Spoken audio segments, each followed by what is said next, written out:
नमस्कार दोस्तों, तो कैसे हैं आप। YouTube चैनल साहित्य अध्ययन पर आपका स्वागत है। तो आज हम देखने वाले हैं UGC नेट का संस्कृत का सिलेबस। तो आइए UGC नेट के संस्कृत के सिलेबस में क्या क्या आने वाला है हम विस्तार के साथ देखते हैं। पहले हम ये बात जान लेते हैं कि UGC नेट के संस्कृत के एग्ज़ाम में या किसी भी एग्ज़ाम में दो एग्ज़ाम पेपर्स होते हैं, एक पेपर 1 एक पेपर 2। पेपर 1 में आपकी सामान्य चीज़ें आती हैं, सामान्य प्रश्न आते हैं जिसमें 10 टॉपिक्स होते हैं जो आपको जिसके लिए अलग से वीडियो चैनल पर मिल जाएगा। वैसे गूगल पर भी उपलब्ध है, लेकिन आपको प्रॉपर वीडियो तरीके से समझा कर भी चैनल पर अपलोड कर दिया जाएगा। आइए हम ये समझते हैं कि संस्कृत के पेपर में UGC नेट में क्या क्या आता है। हम यूनिट वाइज समझेंगे, पहली इकाई से लेकर 10वीं इकाई तक, यानी कि पेपर को 10 इकाइयों में यानी कि 10 यूनिट में बांटा गया है। तो 10 यूनिट में क्या क्या होता है ये हम देखते हैं। चलिए शुरुआत करते हैं।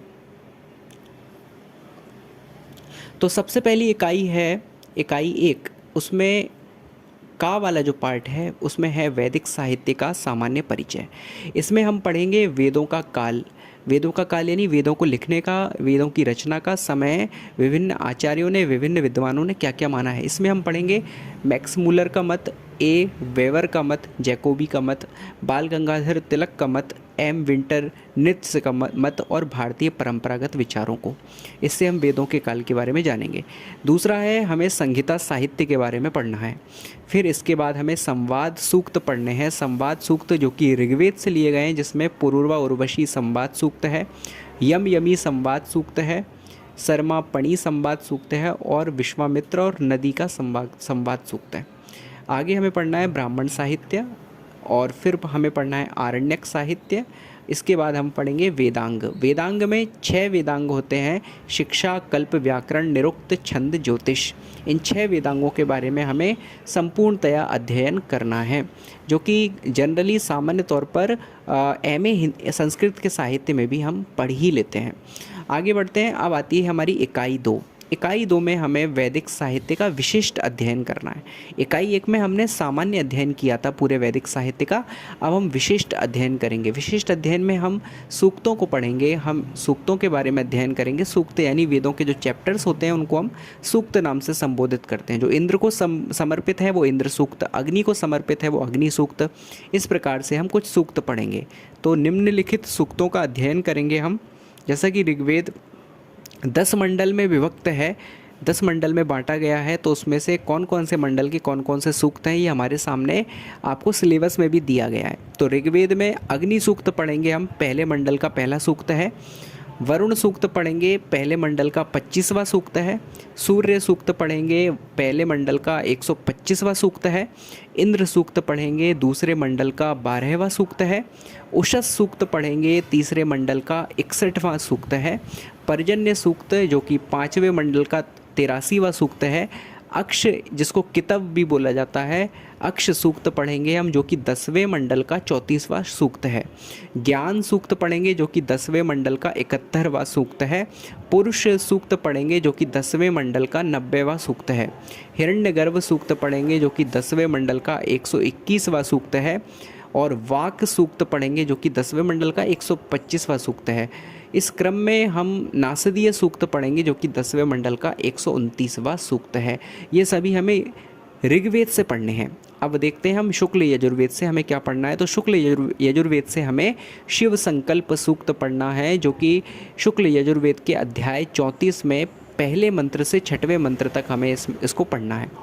इसके बाद शुक्ल यजुर्वेद से ही हमें प्रजापति सूक्त पढ़ना है, जो कि शुक्ल यजुर्वेद का अध्याय 23 है। इसमें हमें पहले मंत्र से 5वां मंत्र पढ़ना है। अब हम देखते हैं कि हमें अथर्ववेद से क्या पढ़ना है। अथर्ववेद से हमें राष्ट्राभिवर्धनम सूक्त पढ़ना है, जो कि अथर्ववेद का 1.29 है। काल सूक्त पढ़ना है जो कि अथर्ववेद का 10.53 है। और पृथ्वी सूक्त पढ़ना है जो कि अथर्ववेद का 12.1 है। आगे देखते हैं। इसी क्रम में हमें ब्राह्मण साहित्य का विशिष्ट परिचय पढ़ना है। ब्राह्मण साहित्य का प्रतिपाद्य विषय, विधि एवं उसके प्रकार, अग्निहोत्र, अग्निष्टोम, दर्श, पूर्णमास यज्ञ, पंचमहायज्ञ, आख्यान, शुनाशेप और वांगमनस इत्यादि आख्यानों को पढ़ना है। इन सब के बारे में हमें विशिष्ट तौर पर अध्ययन करना है कि ये सब क्या होते हैं। आगे हमें उपनिषद साहित्य पढ़ना है, जिसमें हमें निम्नलिखित उपनिषदों की विषय वस्तु को पढ़ना है और प्रमुख अवधारणाओं का अध्ययन करना है। हमें उपनिषदों के मंत्र भी याद होने चाहिए।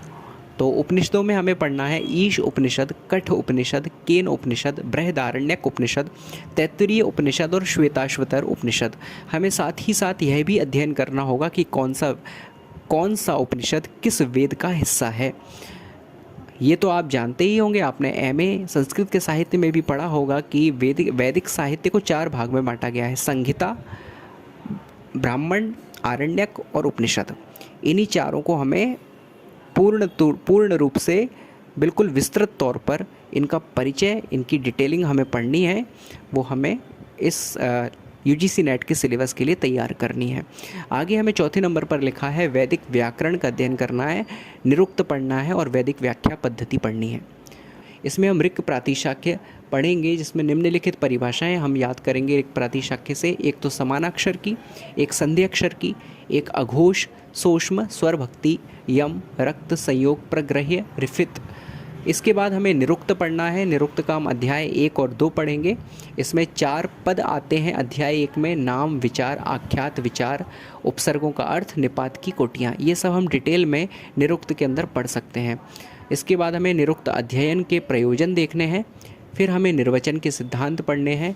हमें इसके बाद निम्नलिखित शब्दों की व्युत्पत्ति भी देखनी है कि कौन सा शब्द निरुक्त में किस प्रकार से बनाया गया है, किस प्रकार से बताया गया है। इसमें हमें कौन कौन से शब्दों की रचना देखनी है: आचार्य शब्द, वीर शब्द, हृद शब्द, गौ शब्द, समुद्र, वृत्र, आदित्य, उषस, मेघ, वाक, उदक, नदी, अश्व, अग्नि, जातवेदस, वैश्वानर और निघंटु। निरुक्त में हमें अध्याय 7 भी पढ़ना है, जो कि दैवत कांड है। देखिए, आपको निरुक्त में क्या क्या पढ़ना है। निरुक्त में आपको अध्याय 1 और 2 पढ़ना है, फिर कुछ बीच में कुछ टॉपिक्स दिए वो पढ़ेंगे आप, और विभिन्न शब्दों की व्युत्पत्ति पढ़ेंगे। उसके बाद निरुक्त का सीधे आप 7वां अध्याय पढ़ेंगे। यानी बीच के सारे अध्याय जो है यूजीसी नेट के सिलेबस में नहीं है। इसके बाद हमें वैदिक स्वरों के बारे में पढ़ना है। वैदिक स्वर 3 होते हैं: उदात्त, अनुदात्त और स्वरित, जिसमें वैदिक मंत्रों को गाया जाता है। इन तीनों स्वरों के बारे में हम अच्छे से पढ़ेंगे, जानेंगे। इसके बाद वैदिक व्याख्या पद्धति में हमें प्राचीन और अर्वाचीन वैदिक व्याख्या पद्धतियों को पढ़ना है। वेदों की व्याख्या के लिए जो पद्धति है प्राचीन और अर्वाचीन, उनको हमें अध्ययन करना है। आगे बढ़ते हैं, इकाई 3 पर आते हैं। इकाई 3 में हमें दर्शन साहित्य पढ़ना है। दर्शन यानी फिलॉसफीज़ को पढ़ना है। भारतीय दर्शन परंपरा में 6 आस्तिक दर्शन और 3 नास्तिक दर्शन माने गए हैं। तो इसमें हमें का वाले हिस्से में दिया है प्रमुख भारतीय दर्शनों का सामान्य परिचय पढ़ना है, जिसमें प्रमाण मीमांसा, तत्व मीमांसा और आचार मीमांसा हमें पढ़ना है। चारवाक, जैन, बौद्ध, न्याय, सांख्य, योग, न्याय, वैशेषिक मीमांसा के संदर्भ में हमें इन सब का अध्ययन करना है। इकाई 4 पर आते हैं। इकाई 4 में हमें दर्शनों का विशिष्ट अध्ययन करना है। इकाई 3 में हम सामान्य अध्ययन कर रहे थे, जानकारी ले रहे थे, इन्फॉर्मेशंस ले रहे थे। अब हम इकाई 4 में इनका विशिष्ट तौर पर अध्ययन करेंगे, इनको डिटेल्स में पढ़ेंगे, इनके मंत्र याद, इनके श्लोक याद करेंगे, किस किस ग्रंथ को पढ़ेंगे हम दर्शन साहित्य में, ये हम देख लेते हैं। तो इकाई 4 में हमें ईश्वर कृष्ण द्वारा विरचित सांख्य कारिका का अध्ययन करना है, जो कि सांख्य शास्त्र या सांख्य दर्शन का प्रमुख ग्रंथ है। इस ग्रंथ के अंतर्गत हम पढ़ेंगे सत्कार्यवाद, पुरुष स्वरूप, प्रकृति स्वरूप, सृष्टि क्रम, प्रत्यय सर्ग और कैवल्य। इनसे जुड़े हुए प्रमुख श्लोकों को भी हम याद कर लेंगे। इसके लिए आप ईश्वर कृष्ण द्वारा विरचित सांख्य कारिका मार्केट से, बाज़ार से भी खरीद सकते हैं। उस ग्रंथ को आप PDF डाउनलोड करके भी पढ़ सकते हैं। इसके बाद हमें सदानंद के द्वारा लिखा हुआ वेदांत सार पढ़ना है, जिसके अंतर्गत हम पढ़ेंगे अनुबंध चतुष्टय, अज्ञान, अध्यारोप, अपवाद, लिंग शरीरोत्पत्ति, पंचीकरण, विवर्त, महावाक्य और जीवन मुक्ति। ये हमें सदानंद के वेदांत सार से अध्ययन करना है। इसके बाद हमें तर्क संग्रह पढ़ना है, जो कि अन्नम भट्ट के द्वारा लिखा गया है।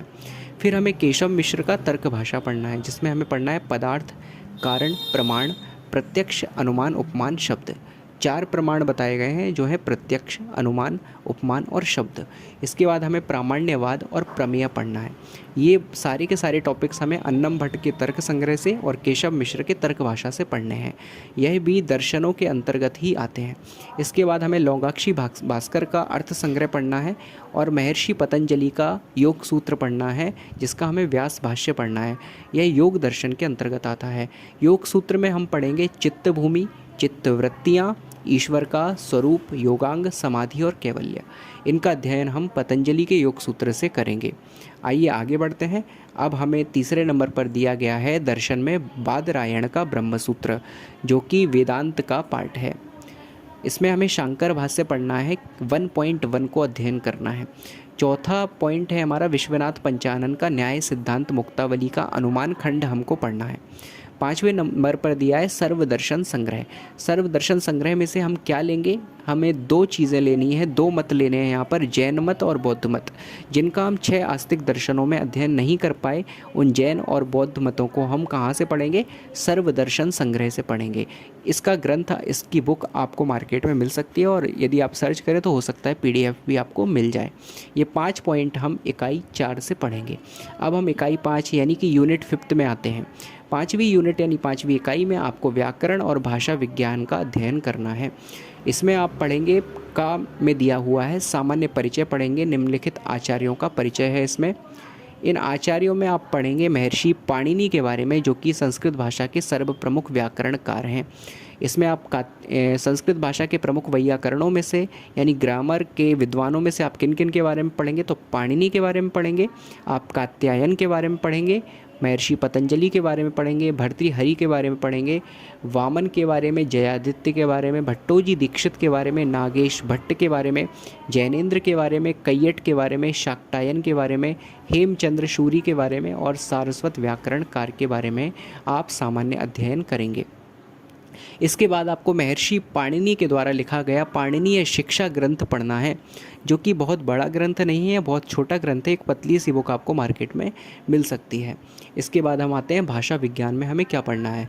भाषा विज्ञान में हम भाषा की परिभाषा पढ़ेंगे, भाषा का वर्गीकरण पढ़ेंगे, आकृति मूलक और पारिवारिक तौर पर, जिसमें भारोपीय भाषा परिवार आता है और 2 वर्गों में भाषाओं को बांटा गया है, एक केंतुम वर्ग, एक शतम वर्ग। पूरे विश्व में दुनिया में जितनी भी भाषाओं का प्रचलन है वो इन 2 भाषा परिवारों के अंतर्गत आती है और उसके अंदर भी सब डिवीजन्स है, जिसमें भारोपीय भाषा परिवार भारतीय भाषाएं आती हैं। तो इसका अध्ययन हम करेंगे। ध्वनियों का वर्गीकरण पढ़ेंगे, जिसमें स्पर्श, संघर्षी, अर्धस्वर, स्वर, संस्कृत ध्वनियों के विशेष संदर्भ में हम अध्ययन करेंगे। मानवीय ध्वनि यंत्र, ध्वनि परिवर्तन के कारण, ध्वनि नियम, जिसमें ग्रिम, ग्रासमान, वर्नर, अर्थ परिवर्तन की दिशाएं और कारण पढ़ेंगे, जिसमें वाक्य का लक्षण व भेद, भारोपीय परिवार का हम सामान्य परिचय पढ़ेंगे और वैदिक संस्कृत और लौकिक संस्कृत में क्या अंतर होता है ये हम पढ़ेंगे। वैदिक संस्कृत जो वेदों की भाषा है, लौकिक संस्कृत जो अन्य ग्रंथों की भाषा है। आगे हम पढ़ेंगे कि भाषा तथा वाक यानी वाणी, बोली, भाषा और बोली में क्या अंतर है और भाषा और बोली के अंतर को पढ़ेंगे। आइए हम देखते हैं इकाई नंबर 6। 6वीं इकाई में हमें व्याकरण का विशिष्ट अध्ययन करना है। अभी हम व्याकरण का सामान्य अध्ययन कर रहे थे, अब इकाई 6 में हम विशिष्ट अध्ययन करेंगे। इसमें हमें पढ़ना है परिभाषाएं। परिभाषाएं हम याद करेंगे संहिता की, संयोग की, गुण की, वृद्धि की, प्रातिपदिक की, नदी की, घी की, उपधा की, अप्रक्त की, गति की, पद की, विभाषा की, सवर्ण की, टी, प्रग्रह, सर्वनाम स्थान, भ, सर्वनाम निष्ठा। इसके बाद हम संधि पढ़ेंगे। संधि जो कि हम पिछले क्लासेस में स्कूल डेज में भी पढ़ चुके हैं। अच संधि पढ़ेंगे, जो कि अच का अर्थ है कि जो स्वरों वाली संधि होती है। हल संधि यानी कि जो व्यंजन संधि होती है, यहाँ पर दूसरे नाम से पुकारा गया है। स्वर संधियों को अच संधि कहा गया है और व्यंजन संधियों को हल संधि कहा गया है। तीसरे नंबर पर हम पढ़ेंगे विसर्ग संधि। ये तीनों प्रकार की संधि हम लघु सिद्धांत कौमुदी के अनुसार पढ़ेंगे। आइए आगे देखते हैं। इसके बाद हमें प्रत्यय देखने हैं, तो प्रत्ययों में हम सुबंत देखेंगे। सुबंत में हम देखेंगे अजंत। अजंत शब्द जो है राम, सर्व तीनों लिंगों में हम देखेंगे। विश्वपा शब्द देखेंगे। हरि, त्रि तीनों लिंगों में देखेंगे। सखी, सुधी, गुरु, पितृ, गौ, रमा, मति, नदी, धेनु, मात्र, ज्ञान, वारी और मधु, इन सब के हम शब्द रूपों को देखेंगे। जनरली हम अपने स्कूल डेज़ के सिलेबस में इन सबको अच्छे से पढ़ चुके हैं और बहुत हद तक ये सिमिलैरिटीज़ भी होती हैं इनमें, तो इन सबको हम देखेंगे। फिर हलंत में हम देखेंगे लिहु, विश्वबाहु, चतुर, तीनों लिंगों में हम देखेंगे। इदम शब्द के तीनों लिंगों में याद करेंगे, किम शब्द के तीनों लिंगों में याद करेंगे और तत् शब्द के तीनों लिंगों में याद करेंगे। राजन, मघवन, पथिन, विद्वस, अस्मद और युष्मद, इसमें से मोस्टली जो आप है 10th 11th 12th तक पढ़ चुके होते हैं, 9th और 8th में भी पढ़ चुके होते हैं। यही आपके UGC नेट के सिलेबस में भी आना है। इसके बाद आपको समास पढ़ना है। समास जो कि हम स्कूल डेज़ में पढ़ लेते हैं, इसमें हमें क्या क्या पढ़ना है? अव्ययी भाव समास पढ़ना है, तत्पुरुष समास पढ़ना है, बहुव्रीहि और द्वंद्व समास पढ़ना है। इन समासों को विशिष्ट तौर पर पढ़ना है। जनरली हमने स्कूल डेज़ में पढ़ रखा है, फिर भी हमें लघु सिद्धांत कौमुदी के अनुसार एक बार अध्ययन करना है, क्योंकि इसमें कुछ विशिष्ट बातें भी आपको, विशिष्ट उदाहरण भी आपको बताए जाते हैं जो कि स्कूल डेज़ में हम नहीं करते हैं। आइए आगे बढ़ते हैं। इसके बाद हमें तद्धित प्रत्यय पढ़ने हैं, अपत्यार्थक एवं मतवर्थीय सिद्धांत कौमुदी के अनुसार पढ़ने हैं। तिगंत प्रत्यय हमें पढ़ना है भू का, एध का, अद का, अस का, हु, दिव, शून्य, तुद, तन, कृ, रुध और क्रीय और चुर, ये हमें तिगंत प्रत्यय याद करने। तिगंत प्रत्यय जो कि आप सब जानते हैं कि धातु रूपों में प्रयोग किए जाते हैं। इसके बाद हमें प्रत्ययांत पढ़ने, णीजंत, सन्नंत, यंगंत, यंग लुगंत, नाम धातु और कृदंत प्रत्यय में आपको पढ़ना है तव्य, तव्यत, अनियर, यत, ण्यत, क्यप, शत्र, शानच, कत्वा, कत, कतवतु, तुमुन और नवुल, ये सारे के सारे प्रत्यय मोस्टली हम 10th के और 11th के और 12th के सिलेबस में पढ़ लेते हैं। इसके बाद स्त्री प्रत्यय आपको पढ़ना है, जिसमें टाप इत्यादि प्रत्यय आते हैं, वो भी हम पढ़ चुके होते हैं स्कूल डेज़ में। ये सब आपको लघु सिद्धांत कौमुदी के अनुसार पढ़ना है। आपने सामान्य तौर पर पढ़ रखा है, लेकिन लघु सिद्धांत कौमुदी के अनुसार भी आप एक बार पढ़ेंगे। इसके बाद आपको कारक प्रकरण देखना है। कारक प्रकरण आपको सिद्धांत कौमुदी के अनुसार देखना है, उसको आप अध्ययन करेंगे। कारक हम सभी जानते हैं। आइए आगे देखते हैं। परस्मैपदी और आत्मनेपद का विवेचन विधान हमें देखना है, जो हम धातु रूप में देखते हैं। सिद्धांत कौमुदी के अनुसार आप इसको पढ़ेंगे, यानी कि आपको लघु सिद्धांत कौमुदी और सिद्धांत कौमुदी बहुत काम आने वाली है, आपके काम आने वाले ग्रंथ हैं, तो आप इनको भी मार्केट से ले सकते हैं। इसके बाद हमें महाभाष्य पढ़ना है। पशपाशानिक, शब्द परिभाषा, शब्द एवं अर्थ संबंध, व्याकरण अध्ययन के उद्देश्य, व्याकरण की परिभाषा, साधु शब्द के प्रयोग का परिणाम और व्याकरण पद्धति, जो कि महर्षि पतंजलि के द्वारा लिखा गया है, ये हमें पढ़ना है। फिर इसके बाद हमें वाक्य पदियम पढ़ना है। इसका हमें ब्रह्म कांड पढ़ना है। स्फोट का स्वरूप पढ़ना है। इसमें हमें शब्द ब्रह्म का स्वरूप पढ़ना है, शब्द ब्रह्म की शक्तियाँ समझना है, स्फोट एवं ध्वनि का संबंध पढ़ना है, शब्द अर्थ का संबंध, ध्वनि के प्रकार और भाषा के स्तर हमें पढ़ना है। इसके बाद हमें 7वीं इकाई में क्या पढ़ना है, 7th यूनिट में क्या पढ़ना है, आइए हम देखते हैं। संस्कृत साहित्य, काव्यशास्त्र और छंदों का परिचय पढ़ना है, जिसमें का में हमें दिया गया है निम्नलिखित का सामान्य परिचय। कुछ कवियों के सामान्य परिचय को दिया गया है।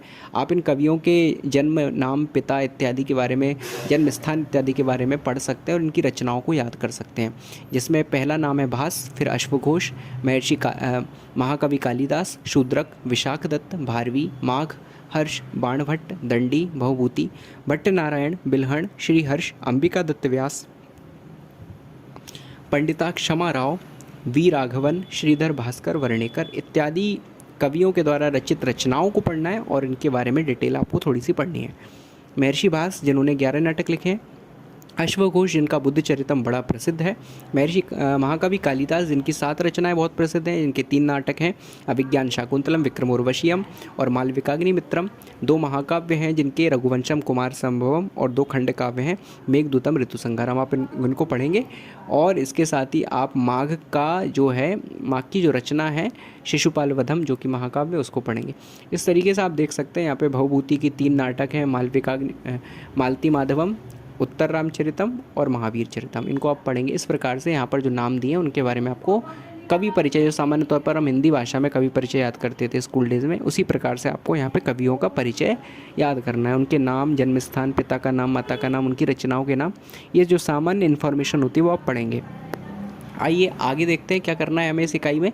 आपको काव्यशास्त्र पढ़ना है, जिसमें आपको रस संप्रदाय, अलंकार संप्रदाय, रीति संप्रदाय, ध्वनि संप्रदाय के बारे में पढ़ना है। वक्रोक्ति संप्रदाय, औचित्य संप्रदाय के बारे में आप काव्यशास्त्र से पढ़ेंगे। इसके बाद आपको पाश्चात्य काव्यशास्त्र पढ़ना है, जिसमें आपको अरस्तु, लॉन्जाइनस, क्रोचे के बारे में पढ़ना है। फिर आएंगे आप इकाई नंबर 8 में। इकाई नंबर 8 में आपको निम्नलिखित का विशिष्ट अध्ययन करना है। किस किस का अध्ययन करना है आपको? तो पद्यों का अध्ययन करेंगे आप। बुद्ध चरितम का प्रथम सर्ग पढ़ेंगे, रघुवंशम का प्रथम सर्ग पढ़ेंगे। इनकी प्रॉपर पर्टिकुलर इन सर्गों की बुक भी आप मार्केट में आती हैं एक हर एक ग्रंथ की, तो आप पूरे ग्रंथ को खरीदने के बजाय इतना इतना पार्ट भी आप पढ़ सकते हैं। और बहुत सारा जो लिटरेचर है वो आप एमए में भी पढ़ चुके होते हैं। तो इसमें आप क्या पढ़ेंगे? बुद्ध चरितम का प्रथम सर्ग, रघुवंशम का प्रथम सर्ग, किरातार्जुनीयम का प्रथम सर्ग, शिशुपाल वधम जो कि माघ के द्वारा रचित है उसका प्रथम सर्ग, नैषधीय चरितम का प्रथम सर्ग। नाट्य में पढ़ेंगे स्वप्न वासव दत्तम, अभिज्ञान शाकुंतलम, वेणी संहारम, मुद्रा राक्षसम, उत्तर रामचरितम, रत्नावली और मृच्छकटिकम। इसके बाद हम देखेंगे गद्य में हमें क्या पढ़ना है। तो गद्य में हमें दश कुमार चरित्र पढ़ना है, इसका अष्टम उच्छ्वास हमें पढ़ना है। हर्ष चरितम में हमें पंचम उच्छ्वास पढ़ना है, और कादम्बरी का हमें केवल और केवल शुक नासोपदेश ही पढ़ना है। फिर इसके बाद हमें चंपू काव्य में क्या पढ़ना है? चंपू काव्य में हमें नल चंपू पढ़ना है, जिसका प्रथम उच्छ्वास पढ़ना है। अब देखिए गद्य और पद्य हम जानते हैं, पद्य में पोइट्री होती है, गद्य में जो नॉर्मल प्रोज होते हैं वो होते हैं, और चंपू काव्य ऐसा होता है जिसमें गद्य और पद्य दोनों मिक्स होते हैं। आगे बढ़ते हैं। अब हमें साहित्य दर्पण पढ़ना है। साहित्य दर्पण से हमें काव्य की परिभाषा, काव्य की अन्य परिभाषाओं का खंडन, शब्द शक्ति, संकेत ग्रह, अभिधा, लक्षणा, व्यंजना, काव्य भेद, चतुर्थ परिच्छेद, श्रव्य काव्य, गद्य पद्य मिश्र, काव्य लक्षण इत्यादि का अध्ययन करना है। फिर हमें काव्य प्रकाश पढ़ना है, जिसमें हम काव्य लक्षण पढ़ेंगे, काव्य का प्रयोजन पढ़ेंगे, काव्य के हेतु पढ़ेंगे, काव्य के भेद पढ़ेंगे, शब्द शक्ति, अभिहितान्वयवाद, अभि अन्विताभिधानवाद, रस स्वरूप और रस सूत्र विमर्श पढ़ेंगे, रस दोष पढ़ेंगे, काव्य गुण व्यंजन वृत्ति की स्थापना पढ़ेंगे, इसका हम पंचम उल्लास पढ़ेंगे। आइए आगे बढ़ते हैं। इसके बाद हमें यहाँ से अलंकार का भी अध्ययन करना है। अलंकार में वक्रोक्ति अलंकार, अनुप्रास अलंकार, यमक अलंकार, श्लेष अलंकार, उपमा अलंकार, रूपक अलंकार, उत्प्रेक्षा अलंकार, समासोक्ति, अपहनोति, निदर्शना, अर्थांतरन्यास, दृष्टांत, विभावना, विशेषोक्ति, स्वभावोक्ति, विरोधाभास और संकर और संसृष्टि अलंकार हमको पढ़ने हैं। फिर हमें ध्वन्यालोक का प्रथम उद्योत पढ़ना है, और वक्रोक्ति जीवितम का प्रथम उन्मेष पढ़ना है। इसके बाद हमें भरत मुनि का नाट्यशास्त्र पढ़ना है, जिसका द्वितीय और षष्ठ अध्याय में पढ़ना है। दश रूपकम का हमें प्रथम और तृतीय प्रकाश पढ़ना है। फिर हमें छंद परिचय पढ़ना है। छंदों में हमें आर्या छंद, अनुष्टुप छंद, इंद्र वज्रा छंद, उपेंद्र वज्रा छंद, वसंत तिलका छंद, उपजाति छंद, वंशस्थ छंद, द्रुत विलंबित छंद, शालिनी छंद, मालिनी छंद, शिखरिणी छंद, मंदाक्रांता छंद, हरिणी छंद, शार्दूल विक्रीडित छंद और सृगधरा छंद पढ़ने हैं। इन छंदों की हमें अच्छे से इन्फॉर्मेशन लेनी है, अच्छे से देखना है कि इनमें क्या क्या होता है, इन छंदों में कितनी मात्राएं होती हैं, किस पर यति किस पर गति होती है, क्या होता है, ये सब हम पढ़ेंगे। कहाँ लघु और कहाँ गुरु होता है, हम इन छंदों के बारे में हम डिटेल में पढ़ेंगे। इसके बाद आती है हमारी सेकंड लास्ट इकाई, जो है 9वीं इकाई। 9वीं इकाई में हमें पुराण और इतिहास के बारे में पढ़ना है, धर्मशास्त्र और अभिलेख शास्त्र के बारे में पढ़ना है। हमें निम्नलिखित का सामान्य परिचय याद करना है। रामायण का, रामायण में हमें रामायण की विषय वस्तु, काल, रामायण कालीन समाज के बारे में पढ़ना है। परवर्ती ग्रंथों के लिए प्रेरणा स्रोत पढ़ना है, साहित्यिक महत्व पढ़ना है, और रामायण में क्या क्या आख्यान आते हैं, क्या क्या इसमें कथाएं हैं, वो हमें पढ़नी है। महाभारत पढ़ना है हमें, महाभारत में विषय वस्तु देखनी है, महाभारत का काल देखना है, महाभारत कालीन समाज के बारे में जानना है। परवर्ती ग्रंथों के लिए प्रेरणा स्रोत यानी बाद के ग्रंथ कौन कौन से महाभारत के आधार पर लिखे गए, ये हमें पढ़ना है। साहित्यिक महत्व पढ़ना है महाभारत का, और महाभारत में जो आख्यान है, महाभारत की जो कथाएँ हैं वो हमें पढ़नी है। इसके बाद हमें पढ़ना है पुराण। पुराण में हमें पुराणों की परिभाषाएं, महापुराण कौन कौन से हैं और उप पुराण कौन कौन से, ही हमें पढ़ना है। पौराणिक सृष्टि विज्ञान पढ़ना है, और पौराणिक आख्यान यानी पुराणों की कथाओं के बारे में हमें पता होना चाहिए कि कौन सी कथा किस पुराण में आती है। इसके बाद हमें प्रमुख स्मृतियों का सामान्य परिचय पढ़ना है, अर्थशास्त्र का सामान्य परिचय जो कि कौटिल्य के द्वारा लिखा गया है। फिर हमें लिपि में ब्राह्मी लिपि का इतिहास और उत्पत्ति के सिद्धांत पढ़ने हैं, और अंत में हमें अभिलेख का सामान्य परिचय पढ़ना है, अभिलेख जो कि विभिन्न राजाओं ने विभिन्न जगहों पर स्थापित कराए थे। आइए हम अंतिम इकाई देखते हैं। अंतिम इकाई जो कि 10वीं इकाई है हमारे पूरे यूजीसी नेट के सिलेबस की। इसमें हमें क्या पढ़ना है, तो इसमें हमें निम्नलिखित ग्रंथों का विशिष्ट अध्ययन करना है। किस किस का करना है? कौटिल्य के अर्थशास्त्र का हमें प्रथम बुनियादी कारक पढ़ना है। मनुस्मृति पढ़ने हमें प्रथम द्वितीय और सप्तम अध्याय केवल। याज्ञवल्क्य स्मृति का हमें केवल व्यवहाराध्याय पढ़ना है। लिपि तथा अभिलेख हमें पढ़ना है, गुप्तकालीन और अशोककालीन जो कि ब्राह्मी लिपि में लिखे गए हैं। फिर हमें अशोक के अभिलेख पढ़ना है, प्रमुख शिलालेख, प्रमुख स्तंभ लेख जो कि अशोक ने स्थापित कराए और जिन पर अशोक के जो है विचार अंकित हैं।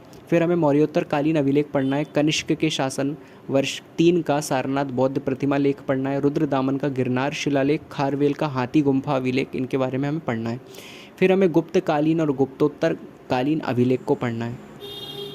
इसमें हम पढ़ेंगे समुद्रगुप्त का इलाहाबाद स्तंभ लेख, यशोधर्मन का मंदसौर अभिलेख शिलालेख और हर्ष का बांसखेड़ा ताम्रपट्ट अभिलेख, पुलकेशिन द्वितीय का ऐहोल शिलालेख पढ़ना है हमें। इस प्रकार से हमारा 10वीं इकाई यहाँ पर 10 इकाई कंप्लीट हो जाती है, पहले से 10वीं इकाई। ये सारा के सारा जो हमारा सिलेबस है वो यूजीसी नेट संस्कृत लिटरेचर का पूरा सिलेबस है। मैंने आपको समझा दिया। संस्कृत से जुड़ी जानकारी के लिए, संस्कृत के लिटरेचर को अच्छे से पढ़ने के लिए आप इस चैनल के साथ जुड़े रहिए। संस्कृत लिटरेचर को, हिंदी लिटरेचर को पढ़िए। साथ ही साथ जो हमारे एकेडमिक क्लासेस हैं, जो छोटे बच्चों के सिलेबस हैं, वो भी आप इस पर देख सकते हैं। पूरा के पूरा कंप्लीट सिलेबस, सारे चैप्टर्स, और यूजीसी नेट का भी हम कोशिश करेंगे कि उसके भी हम सिलेबस डालें। साथ ही साथ आप हिंदी साहित्य के बारे में भी इस चैनल पर जानकारी ले सकते हैं, पढ़ सकते हैं, जो भी यूजीसी नेट में आता है। आपको पूरी सहायता इस चैनल के द्वारा मिलेगी, जहाँ तक संभव होगा, जहाँ तक पॉसिबल होगा। प्लीज़ इस चैनल को सब्सक्राइब कीजिए और बेल आइकन को भी प्रेस कर दीजिए। तब तक के लिए बहुत बहुत धन्यवाद। हम आगे मिलते हैं आने वाली वीडियोज़ में, आपको और भी जानकारी देते रहेंगे। थैंक यू सो मच, बहुत बहुत धन्यवाद।